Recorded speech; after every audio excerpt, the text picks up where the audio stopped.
რაღაცა აკრძალვები უწესდებათ ხოლმე, როგორც წესი დიაბეტის მქონე პაციენტებს. ტკბილი თუ მოქმედებს, არ ვიცი, დიაბეტზე, თუ შეიძლება გამომწვევი იყოს, ბევრი მითი არსებობს ამ შემთხვევაში და ტკბილი არის მოკლედ საშიში, შაქარი არის საშიში. ვისაც არ აქვს დიაბეტი, შეიძლება შაქარი გახდეს მიზეზი, რომ დიაბეტი გაუჩნდეს. მოდით ახლა იცი რა შაქარის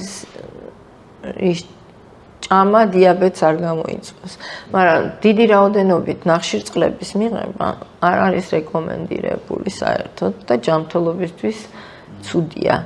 რაც შეიძლება ნაკლები შაქარი არის ნახშირწყალი, საერთოდ შაქარი ტკბილი კი არ არის მარტო, შაქარი არის პური.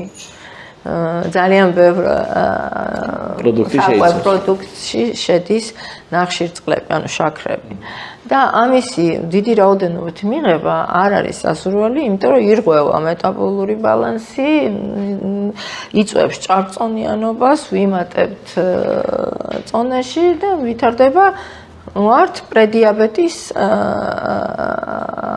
ანუ მდგომარეობაში გადადის ადამიანი, მასის, სხეულის მასის ინდექსი კატასტროფულად იზრდება, ინსულინ რეზისტენტობა ვითარდება, ეს არის ტიპი 2 დიაბეტის წინა პირობა.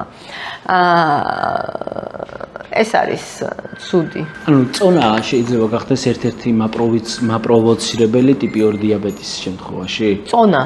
დიდი წონა არის მაპროვოცირებელი ფაქტორი. ვარჯიში არის ერთ-ერთი საშუალება იმისა, რომ არა მხოლოდ პრევენცია და როცა აქვთ ტიპი 2 დიაბეტი, ვარჯიში ძალიან კარგად მოქმედებს და არეგულირებს შაქრის დონეს სისხლში.